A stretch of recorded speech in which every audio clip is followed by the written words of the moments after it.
Hi, this is Dan with Lancaster Archery Supply.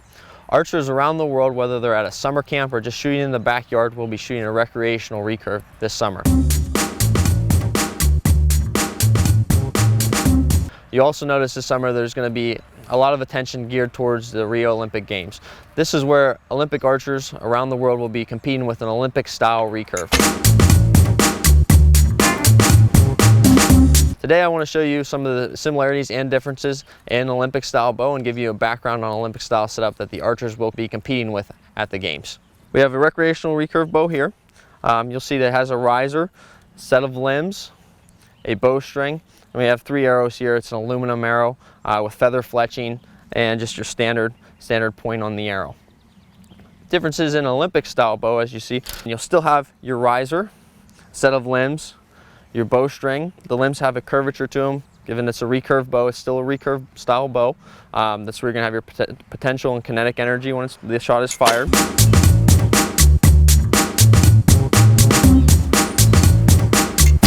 The first thing we want to go over is a sight. We have a sight here. This is a sight that's the Olympic archers will be shooting at 70 meters. Right now it's set at higher distance, and the nice thing about this, and it's very adjustable. So right now we're at a close distance. We'll move it down to what would roughly be shot at 70 meters. And what the archers are aiming with while they're shooting is a sight ring. This is a sight ring here, and it's a circle with a dot in the center. Ideally they'll be aiming at the center in calm conditions, and then they'll adjust for windy conditions from there. Also, a difference between a recreational bow and Olympic style bow will be the stabilizers on the bow. We have 12-inch stabilizers referred to as V-bars on this bow with weights on the end. Each one of these weights is 1 ounce, giving more stabilization to the archer as they hold on the target.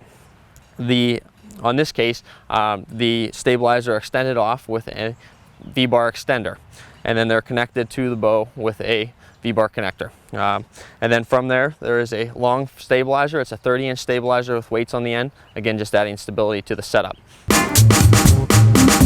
Moving on to the accessories on the riser.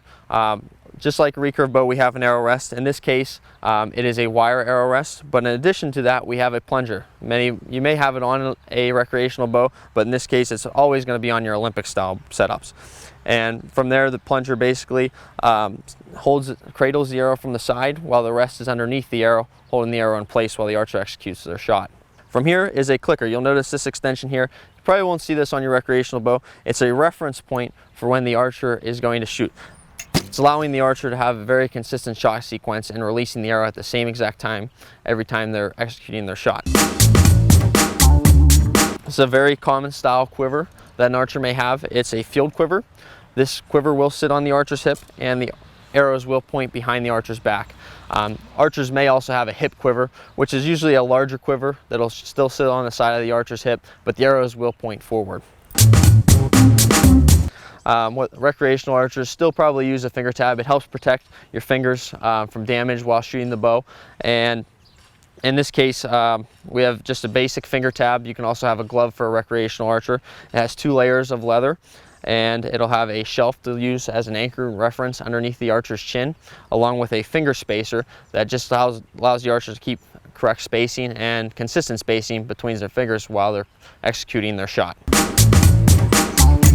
Next item that we have is going to be an arm guard, and basically this does exactly what it states. It's going to protect the archer's arm while they're executing their shot. Unlikely for an Olympic archer to have contact, but just in case they do, it's going to protect their arm from being bruised or have any contact with their arm, and basically just a 6 to 7 inch plastic arm guard. They also have a chest protector. Chest protector is going to go over the opposing, for a right-handed archer it'll go on their left side, and basically what this is going to do, if they have baggier clothing or if the wind is putting their clothing in the way of the string, it's going to help hold that back. So when archers up and shooting, there's no way that their clothing is going to interfere with the shot and cause the arrow to go off its mark.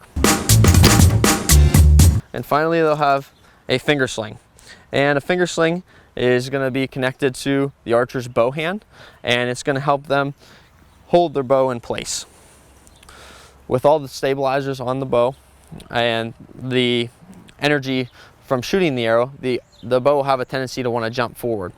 An archer to have a proper bow hand will have to keep their bow hand relaxed, and in this case the bow sling will catch the bow when the bow jumps forward. Now we'll compare an Olympic style arrow to a recreational shooting arrow. Right now we have a recreational arrow. This is an aluminum arrow. It can also be made from wood, carbon, or fiberglass. And the fletching on the arrow in this case is a 3-inch feather. You'll also see commonly a 3-inch vane on a recreational arrow, or even longer, different lengths depending on the setup. It has a nock and a point. An Olympic style arrow will have all of the same components, but they are slightly different.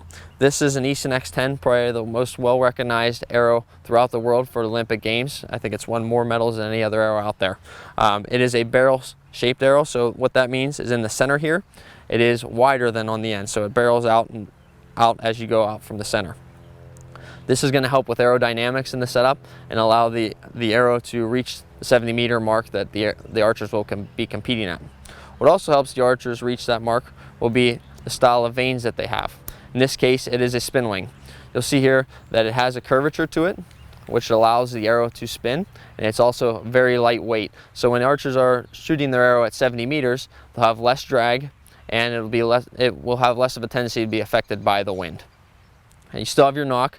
This nock on this particular arrow is attached with a pin. A pin is an adapter that attaches the nock to the arrow.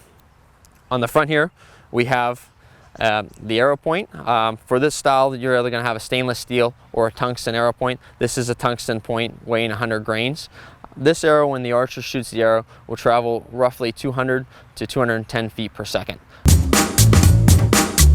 While archers are shooting, they'll also be using a spotting scope, and this is very important. You may have multiple arrows in the target. This will be able, at 70 meters, will allow the archers to identify where the arrows are landing in the target, so they can either make sight adjustments or adjustments in the wind. That's a basic rundown of your Olympic style setup compared to your recreational bow. If you have any additional questions regarding an Olympic style setup, please visit LancasterArchery.com.